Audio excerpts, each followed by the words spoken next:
Hello, everyone, and a warm welcome to the 59th episode of Let's Talk Inclusion. I'm Manobina Chakraborty, the founder of I for Inclusion, and today we have a very special occasion as we join hands to celebrate World Dyslexia Awareness Week. The focus of our discussion will be on empowering dyslexia and nurturing mental health with technology. I have the privilege of hosting two renowned dyslexia specialists, Tiffany James joining us from the UK and Sreepriya Bhowmik from Myanmar. Hi Tiffany, hello Hello. Sreepriya. Hello. Welcome once again to Let's Talk Inclusion. Thank you. So, before we delve into our discussion, I would like to invite our esteemed guests to share a few words about their invaluable experiences and remarkable work.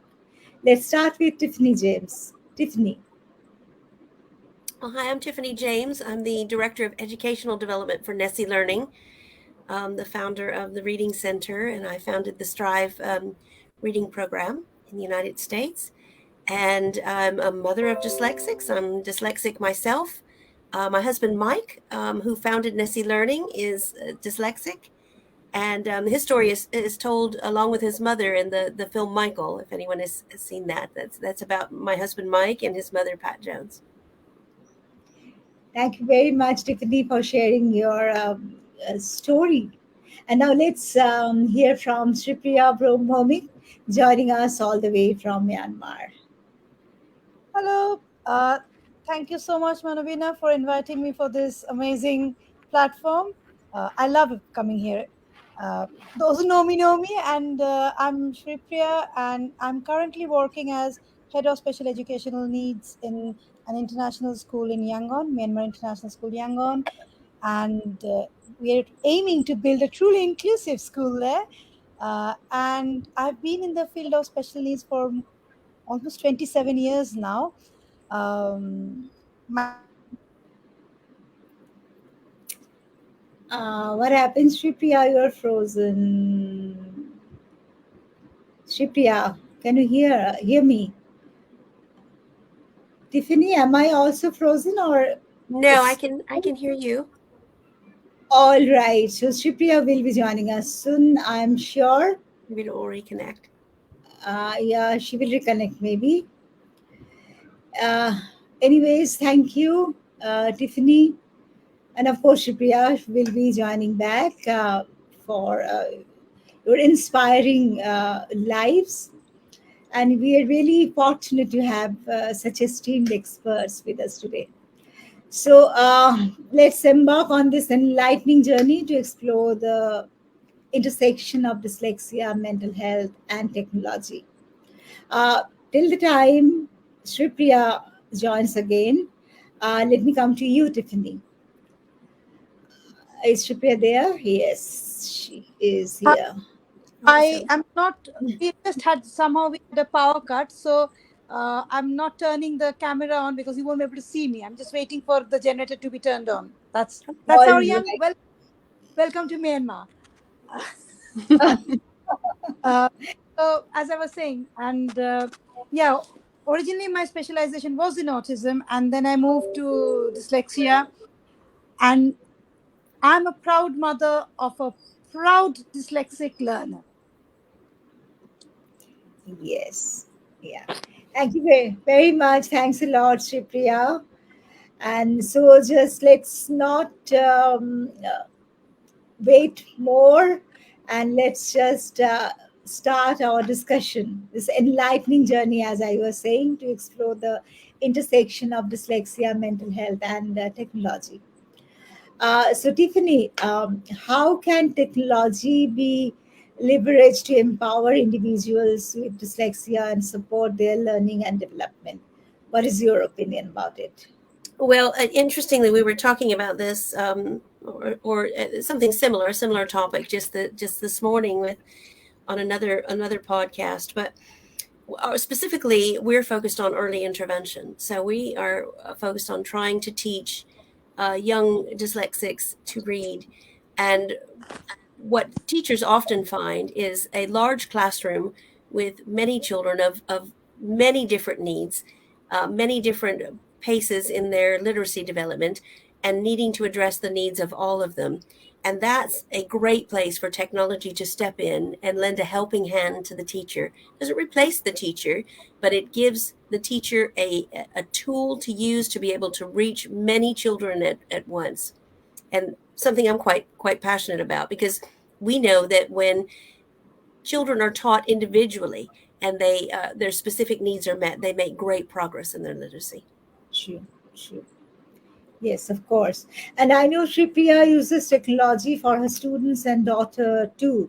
Sreepriya?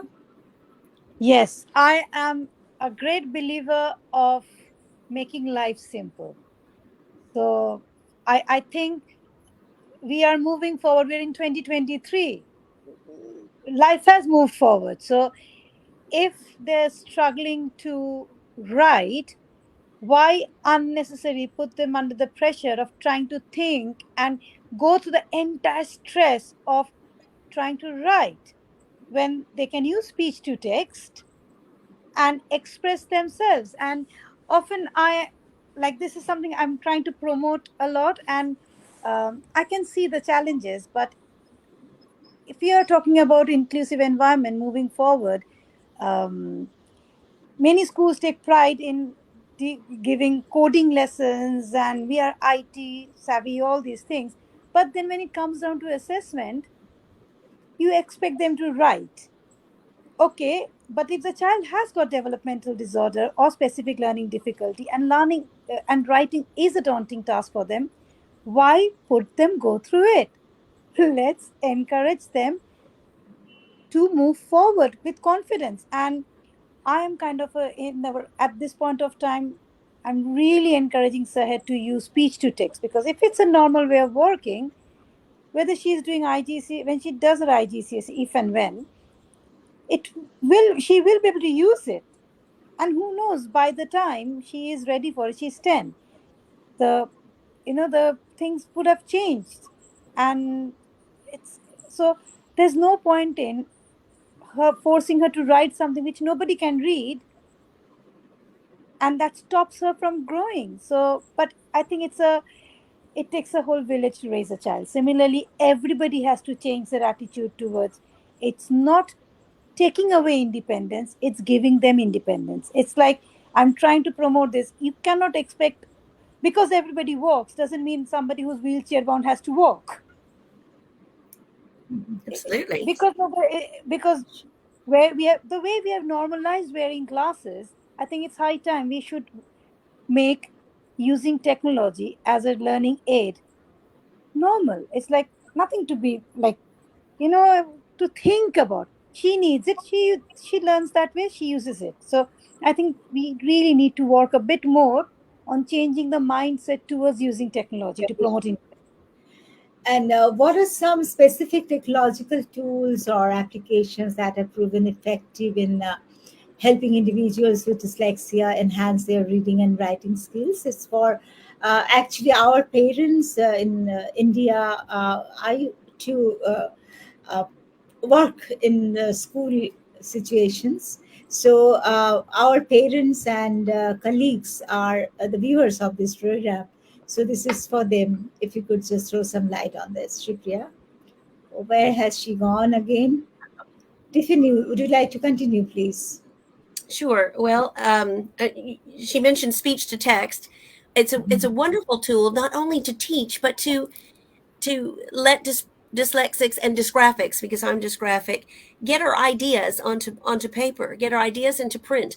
So it's about letting the world know what we know. Sometimes it's not about teaching them; it's about letting the world know what they already know, and accessing that. So I use speech to text. I use it in my work life. I also have a Life Scribe pen. So that's not a reading pen, but it's a pen that helps with my dysgraphia. You might be familiar with a Life Scribe pen, but it keeps a record of what I'm writing and what is being said, and then I can tap on it on a particular bit of writing or a little drawing or something, and then I can hear the replay of the conversation or the lecture. So if I'm having to take a lot of notes, it helps me find my place again and know, and I can fill in details later.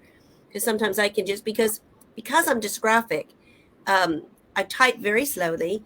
I it's easier for me to write, but I'm not super fast when I write, so I can just get the main points and then listen to it again and fill it in. So these are tools that help me and have helped students that I've worked with. And I think sometimes what many people don't realize, it not allowing them to use the technology widens the gap in their learning, because it's all there, but because they are assessed on what they have produced and how they have produced, people often think that, oh, they can't do it. They often forget to make those tiny adjustments. It's like, yes, they might not be able to do it the way you want them to do it, but they can actually do it. I'll give you a classic example of one student I've worked with. Is if you give him, like, they use lots of free set resources nowadays, just ready downloadable resources, and it doesn't work for that child. But because that's a whole school policy of using that particular uh, ready to use teaching resources, there's no differentiation. The child can do it the same sum, but if it's presented in a different way, like he can do big additions if presented vertically, but not horizontally, because Yeah, the of one visual size, stress. yeah, the one And size fits all policy doesn't work. exactly. And so I think we often forget that giving them the technology, giving them what differentiation is all about, not simplifying. Differentiation is not simplifying the resources, Yes. it's about producing it in a different way which will stretch the student.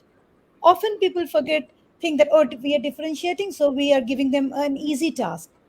And Tiffany, you may agree with me, is so many times I've seen students who are termed as disruptive behavioral issues. It's simply because of the fact they have not been stretched. They have been given tasks which are way more simple. Yes, they can't do it. Okay, because Seher, for my daughter, she can, when you give her uh, manipulatives, she cannot transfer from manipulative to paper. So there's a gap. So if you give her a worksheet which has got lots of manipulatives or the blocks and all those things, she will not be able to do even 10 at 5. But she knows how to do it if you just give it as number. But because she cannot do the worksheet presented with manipulatives, she often it's considered that she can't do it. So being stuck in that one zone will stop her growth. It's a lack of training in some ways, isn't it? With educators, we not only have not having the benefit of good instruction in neurodiversity in their university, so they just don't know. They don't understand. They don't understand how to had to work with these children, had to make adjustments for the children, and they just don't understand. Period. Like what you said, that whether it's presented vertically or horizontally, the sum is the sum. They can do the work. It's just not presented in the way that they're used to. And So, yeah, for, yeah, and please that's what we are continue. trying to promote in the current setting we are in. And I can see the progress she's slowly making with the use of technology, with the right type of differentiation. We can see the progress. And I just hope that use of technology should be normalized for those who need it. Yeah, I agree with you. I completely I agree with that. agree completely. We have already started receiving questions. I can see 4 5 questions already in the comment section. Let us start taking one by one. Uh, Anjali Pillai has asked, in what ways can technology assist in raising awareness and understanding about dyslexia, reducing stigma, and promoting inclusivity in educational and professional settings? Would like to answer? Tiffany? Well, I mean, that we have a I mean we have a teacher training program that we give free every October, which is it's virtual. It's people it is tech based teaching program. And that's a great way of raising awareness and understanding about dyslexia. It's actually called Understanding Dyslexia, and people, we normally sell it throughout the year, but in October we want as many teachers as possible to get access to that, so we give it for free, and they can just go to our website and get it for free, and they can earn a certificate in understanding dyslexia. So it's kind of the basics of dyslexia for in a classroom setting and in a home setting, and also the basics of the science of reading. So how to teach reading in a basic way. Yeah, and technology can support awareness campaigns through digital platforms, websites, and social media, disseminating accurate information about dyslexia, like what we are doing right now. So, Shripya, would Oh, you for like to sure. add something to it? I think that more we create these sort of workshops, we talk about it, and sometimes we force it. Sometimes we have to enforce it that this is what needs to happen. And I think as a in any school, the head of special needs has got a huge responsibility to embrace technology. If we have that mental block, many unfortunately many head of SCN I worked with who has got the mental block, and like Seher had this issue in primary when she was in UK where they refused to use reading pen. Apparently, it would make her lazy, and I just couldn't get on with the argument. Like, how is it going to make her lazy? Oh, then she will not learn how to read. She will not have any interest in reading. But guess what? Since she has started using reading pen, now she uses it as a backup because it has given her the confidence that if I'm stuck on a big word, the reading pen can help me read it. And in a year and a half, from a child who couldn't read anything, when I say anything, literally she couldn't read, now she's reading, and The she borrows books from library, she reads, and that's an amazing thing. That is an amazing thing. I was the books on tape sometimes, or audiobooks. We used to call them books on tape. It shows you how old I am. So audiobooks, sometimes educators perceive that that is not really reading. So if they're listening to the book, they say that's not reading, but that is completely not true. It is reading, whether you're taking it in with your eyes or your ears. Yeah, Absolutely. absolutely. Yeah. And as every coin has two sides, what are the potential benefits and limitations of using assistive technology for dyslexia? What do you think? You want me to do that one? Yeah, yes, please. So one thing we see, which does bother us quite a bit, is when schools neglect the early teaching for dyslexics by just saying, "Oh, well, they're not capable, so we're not even going to bother." And then they get a little older, and then they give them assistive tech. And we're not. We certainly are advocates for assistive tech when when the child needs it and to help them access the information. But we don't think the early bit should be neglected either. So sometimes we see it as kind of a we see schools just not doing what they need to do with the young learners and just trying to rely only on assistive tech later. But I think that takes away some opportunity from from them to really build some skills that the assistive tech can just add to later. It's kind of a way of just passing the buck, just saying, well, we're not going to deal with it because we don't know how. So it doesn't matter. They can use spell check. They can use a reading pen. They can do books on tape, and they can do all those things. But that doesn't mean we just write them off as unteachable. Absolutely agree with you. And so many times we see that, oh, the reading pen doesn't work. When did you introduce it? Just before GCSE exam.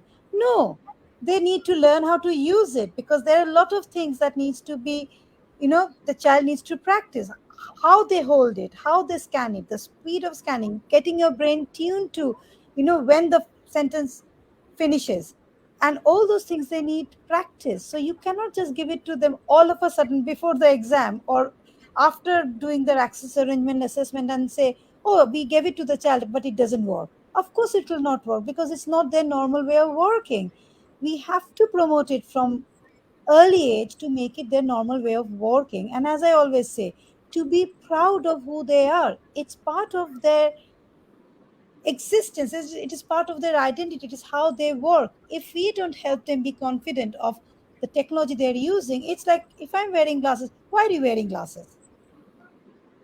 Because I need Yeah. it. I can't see. So, It's normal. So having a reading pen or having carrying a tablet along with you to do your writing bit should be normalized, should be encouraged for those who need it.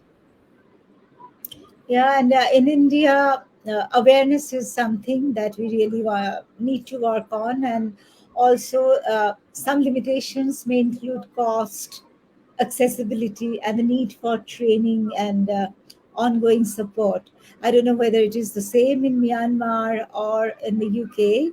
Uh, Um, Cost of assistive tech is expensive in UK as well, which is one of the reason many people cannot actually afford reading pen because it's quite expensive. And in Myanmar, we don't have it, so we cannot access it because we can't buy it. So for us to buy it in Myanmar, we have to go via Bangkok or Singapore and get it from there. So so, again, yeah, affordability and accessibility is an issue. So if the cost would have been lower, it would have been easily affordable by many. exactly. And I think, don't you think that educators also needs to be provided comprehensive training programs uh, so that they can help using these assistive technology to Or students, just like not they can making it, just not having a stigma, because one of the things I love to do is have children hold up a phone and take a picture of the board if the teacher has written out a bunch of notes or a bunch of homework assignments, and that can be very difficult for um, many dyslexics to copy that yeah, information down to a piece of paper, and they often lose it or they don't get it all, and they don't turn in their homework. But it's not because they can't turn it, because they don't have the ability to do it, but they just didn't get the information. So one thing that I would always suggest is taking a picture with a phone, but that is there's quite a stigma about that. Teachers don't like the children to use things like that, to take a picture of yeah, the This assignment. is one thing I find quite amazing that post COVID, you would have thought that that good piece of online learning could have been carried forward when they were using something like Google Classroom and they were uploading the slides or anything. If that continued, that would make the whole pre-learning so much easier for any child with SEN. Fortunately, over here at MISY, we're still using Google Classroom to upload all the things, so students Slides still and yeah. slides and everything the teacher needs the kids to do at work. We still use Google Classroom quite actively, and I think that really helps me. Okay, I'm in the same school, but me as a parent to know exactly what they need to do. Sure. And I think that is such a golden opportunity lost by schools or globally, where they could have just kept on that aspect of online learning and used it for truly inclusive education. And yeah, to be honest, yes, I did say that it's expensive, but you know what? If you're using some a platform, there are lots of platform where you can actually have free speech to text. You have the software's embedded within the whole thing where you don't have to really pay for it, so still it can be used. So early intervention should not stop because of expense, because it's easily available. exactly. We have a lot of questions in the comment section. Before I go there, maybe the last question I'm asking. Uh, Beyond academic support, how can technology be utilized to enhance the mental health and well being of individuals with dyslexia? Are there any specific mental health focused applications or strategies that have shown promise in this regard? Do you know of any, Tiffany? I don't know of any, but my first thought when you said that is, working in frustration or going through school in frustration, not being able to access the materials, losing your place, not being able, all of those things negatively affect mental health. So just by removing those barriers for these children and really supporting them, um, that's a positive for mental health. But I don't know of any specific applications. Do you? Yeah. I don't know, and I absolutely agree with you. I think removing barriers is the key. Often their mental health frustration, anxiety is because of the fact they cannot keep up with the pace. Yes. We are expecting them to run. If it's a, you cannot expect a marathon runner compete in a 100-meter sprint, Yeah. but that's what we are expecting them to do. Yeah. They have got their own potential. They're marathon runner. They are not sprinters. You cannot Yeah. expect Usain Bolt to do a marathon, Yeah. but that's what we are expecting them to do. Like we are expecting, you know, Mo Farah to do a 100-meter sprint. It cannot happen. Oh, I, I I agree.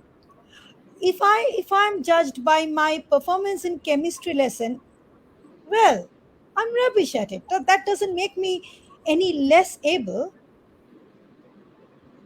But we are actually expect we are we are not we are, people are talking about these things, but we are not embracing it. We are not changing. It's all talk. Everybody is like, yeah, yeah, we'll do it. Go and observe, do a sudden visit, you won't see the evidence of it. You have to literally force it, enforce it. And I think all we all need to do it together more. We have to raise the voice more of it.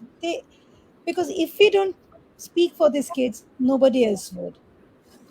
Yeah. True. They might And not like us, but they have to listen to us.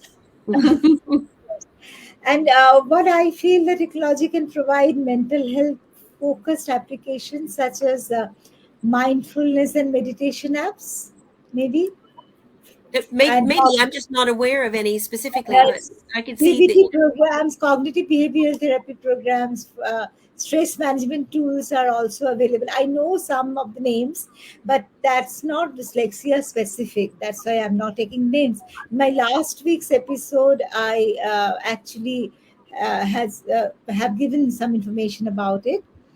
And these applications can help individuals with dyslexia cope with anxiety and build resilience and improve overall well-being. Ah, that And would be an amazing thing to have. yeah, Yeah. and online support communities and counseling services are also available, and they can also offer a safe space for individuals to seek guidance and connect with others facing similar challenges. So I'm not taking any name in particular, but yes, they are available.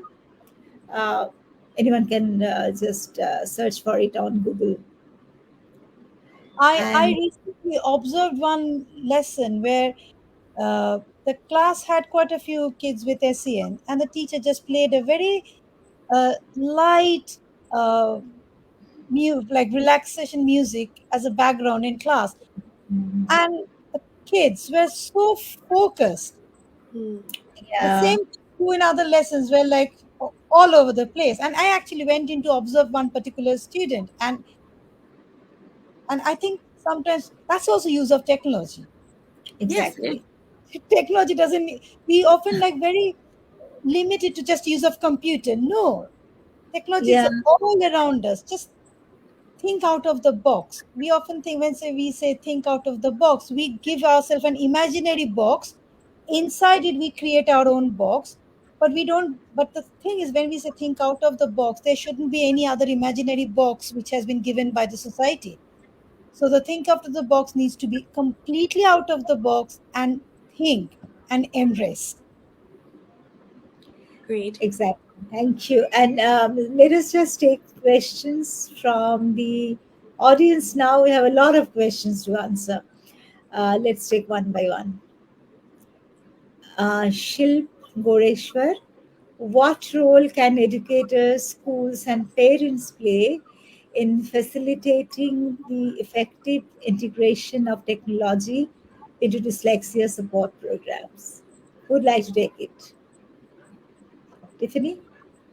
I can't. I mean, I would say that it's essential that educators, schools, and parents come together to make that happen. I mean, these are the stakeholders, and they're the ones that are going to get these into the schools. But it's going to take a lot of communication. It's going to take a lot of advocacy. It's going to take a lot of maybe forceful conversations to try to get it moved into the schools. But it's going to be most effective if educators, schools, and parents come together to make that happen. Yeah. Would you like to add something to it, Sreepriya? I absolutely agree with Tiffany. It's like if you, the child is everybody's responsibility. If three parties work separately, the net result will be complete confusion. Yeah. And so I think it's very important if school is using any particular learning platform or anything, in my opinion, they should share it with the parents so that parents can actually do it at home as well. Yeah. Uh, I think that's a or great if policy. parents are using something at home, it's always good to share it with schools so that we all know what's happening. Because often when they're teenagers, they play school against parents, and if there's a strong communication, the child will develop, and it's everybody's responsibility. Very true. Very true. Thank you. So, next question. Himani Barpe Patil. How can technology help create personalized learning experiences for individuals with dyslexia, considering their unique strength and challenges? Yes. Shripriya? Well, giving them the technology they need is personalizing their learning experience. So Yeah. not everybody will need speech to text, not everybody will need reading pen. Some people might need something, some people might need something else. So knowing the child, trying out, technology doesn't mean only the software, but even when you're, if they're typing, changing the font, spacing, all these things can make a huge difference. Like printing of, even using the printer in school is use of technology. So maybe enlarging the document, increasing the font size, not solely relying on the downloadable resources. You know, nowadays post covid, it's kind of a trend to go for the ready made resources. Even if you download it, just personalize it for the child, because they might need a bigger font, they might need it printed it on an enlarged paper. So technology doesn't mean only laptop or reading pen or speech to text. Enlarging, font size, colored paper, whatever the child needs, that's called personalization. I agree. Individualize. It's all Exactly. it's individual for each student. Yes. Thank you very much. Now let's ask on the next question. Where has it gone? Yes. Archana Garg. What are some ethical considerations that need to be addressed when implementing technology based solutions for dyslexia? How can we ensure privacy, data security, and equal access for all individuals? Tiffany would like to take it. Well, the privacy and data security is essential, and there are GDPR laws in place in the United Kingdom. I'm not sure how that works in India or Myanmar, but we have specific. Well, you're if at a British school, you're going to be subject to those as well. So data privacy is important, and we certainly need to embrace those rules to keep kids safe. Equal access for all individuals. That's a tricky one. I mean, we would love it if schools had these materials available and could equally distribute them to all children. But unfortunately, that's one of the things we kind of talked about in the last question, isn't it? We need to come together with schools, teachers, educators, parents, all need to work together really to try to get these into the hands of all the children. And also from home perspective, I think parents need to be on top of what is their privacy setting. So sometimes Yes. parents just let it be, but no, you need to do a little bit of background research on how to put the correct type of privacy setting, whether you can monitor. If your child is underage, then maybe you should link the device with your account so that you can actually see what they're watching, you can monitor what they're doing. Encouraging open access, where uh, if you have got access to smart TV, instead of allowing them to or encouraging them to watch boring YouTube videos on their phone or tablet, maybe watch it on the TV so you That's a know great what tip. they're accessing. So you And can I see think, what's happening. Yeah. or just linking it with your the the tablet or whatever device the child is on, linking it with your own account so that you can monitor as a parent. And all these settings are absolutely available free of cost on from your service provider. So I think if parents become a bit more proactive and don't and not say that, oh, I'm not tech savvy, I don't know. Do your research, please. It's for your child's safety, and it's not a rocket science. Even if it is a rocket science for your child, just learn it Just and do do it. it. Thank you very much. One more question. Nirupama Pandey. How can collaboration between technology developers, researchers, educators, and dyslexic individuals contribute to the continuous improvement and innovation of dyslexia supportive technologies? Well, that collaboration is essential. These are very important collaborations. Unfortunately, there are a lot of companies that are doing this right now. We've got developers, researchers, educators, and dyslexic people contributing to new products, new programs, new innovations, new ways of working. So a lot of the big companies make a point to hire dyslexic individuals, and that's important, and to really stay in touch with the academics and the researchers to know what what the latest is, what the latest understanding of how to best teach these kids and adults are. I think Yeah. we've lost. Yes. Sreepriya? I think we lost Sreepriya. Oh, let us wait for her, and till the time she comes, I can also try to add something to it. That researchers, educators, and individuals with dyslexia uh, can engage in open dialogues and Yes. sharing insights. Yeah, technology developers can gain a deeper understanding of the needs and challenges faced by individuals with dyslexia. Researchers can contribute by conducting studies to evaluate. She's here. Yeah. Yes. Yeah. I would like to take it, or do you want me to complete it? Whatever I was saying, No, no, you complete it. You complete it. and like Power educators has can come back. provide valuable feedback the way Shripriya is providing, and of course Tiffany is providing, and individuals with dyslexia can offer first-hand perspectives and suggestions for improvement.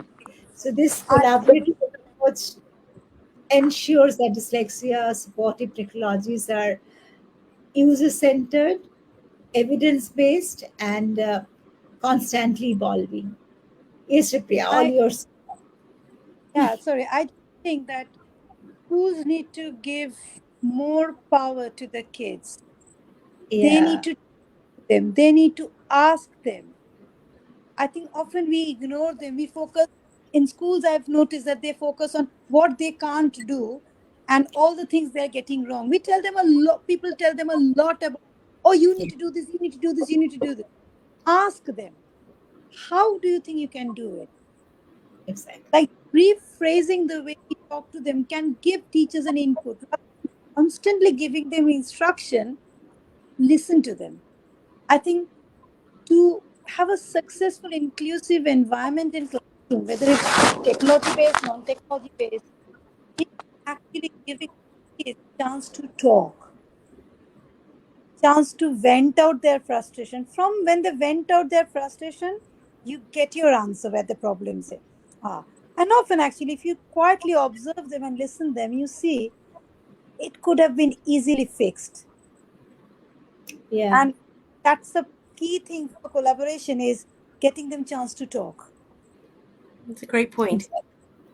exactly. Yes. So, looking ahead, what future trends or advancement in technology do you foresee having a significant impact on empowering individuals with dyslexia and promoting their mental health? Sreepriya and Tiffany,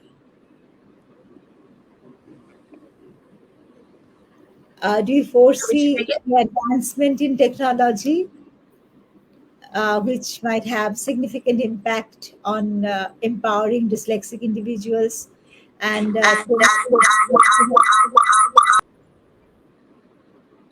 Oh, oh, we lost. I think we may have lost her. I'm yes. back. Oh, there she's back. Okay. So, did you Magically. hear me? Whatever I Yeah. say, did you hear that, Shipriya? Can you just repeat it once again, because it just got a bit. Uh, yeah, do you foresee any advancement in technology having a significant impact on empowering dyslexic individuals and promoting their mental health? I absolutely a big supporter of using technology, as Tiffany rightly said, because it helps them to remove the barrier. Once there is no barrier, they can conquer the world. And I, I think instead of seeing it as an assistive technology or an alternate, is the normal way of working. One thing I love, that word, that phrase from JCQ exam regulation is NWOW, normal way of working. That's what we need to promote. It's the normal way of working. It's not an alternative. It's not their assistant. It's their way they work. This is not my assistive technology. This is my normal way of seeing. That doesn't make me any less or more. I choose the frame because the one which I like. Similarly, they can choose the program which works better for them. So, what's the big deal in it? More we talk about it, more we normalize it, normal way of working. It's just change of those phrases can change the mindset. And that Exactly, can promote a healthy mental health amongst the educators, because they're not fighting, yes, good point. students because they're learning, the whole school because everybody is included. That's a great Mhm. point. Everyone is healthier when we accept that when there's acceptance of the use of these tools. Yes, everyone's healthier. And also in the future, advancement in artificial intelligence, natural language processing, and machine learning hold great potential for empowering individuals with dyslexia. Everything is AI these days, right? And Exactly. It's like, you know what, 2023, we are sitting on 2023 after going through a whole year of complete technology shift towards technology. The fact that we are having a conversation to promote use of technology in classroom as a normal way of working for students who need it is telling me, like, is it for real? Have we not gone It's a back? little bit silly, yes. Yeah, we have gone virtual back. reality, virtual reality and augmented reality So applications, I think if we a also. nerd, if a nerd without a diagnosis uses technology, it's an amazing thing. It's a sign of progress.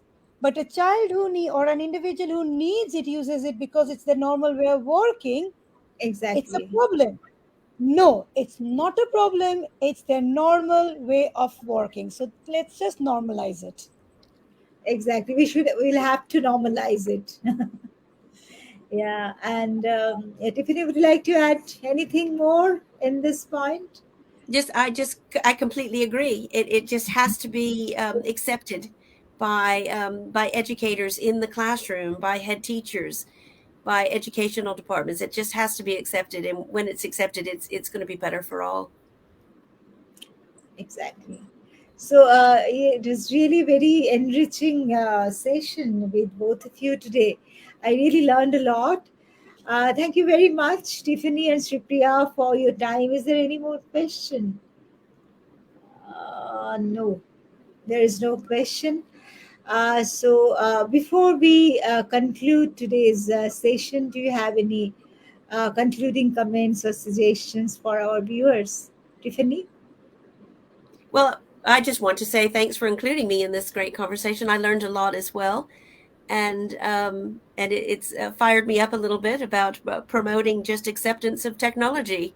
We work on these things every day, and when you hear it from the perspective of a child, though, it really does cement it in your plan of what you want to continue to promote. But I think it's just important for people to accept that this is the way that these kids work, and it doesn't make them any less, it doesn't make them any more. It's just Yeah, who they are, and we want the world to be able to benefit from their great gifts that they have to share with the world. so true, so true. Thank you very much, Tiffany. Sreepriya?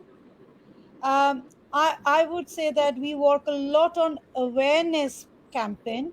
I think it's time we move on to the next step, which is acceptance campaign. So rather Yes. than talking about this awareness month, people are aware of it. Yeah. Yes. Awareness. The next step is now the next step needs to be the acceptance month. Let's do So it. Yes. do it.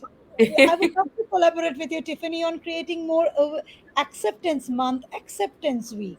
Yes, I think Yeah. that would be great. Yes. Yeah, that's my way for that's my talk in school. Everybody knows me for saying this. Enough of awareness, acceptance now. Yes, I think we should call it Dyslexia Acceptance Week. Yes. Yes. Absolutely, let's do it. Very, very well said, Sreepriya. Thank you once again, and many thanks to our viewers for your enthusiastic Yes, participation in thank the you. discussion. And we'll continue this series. Please keep an eye on our Facebook page for the announcement in this regard. And hope to see you next week. Till then, take care and goodbye. Bye, Tiffany. Bye, Bye. Sreepriya. Bye. Thank you once again. Bye.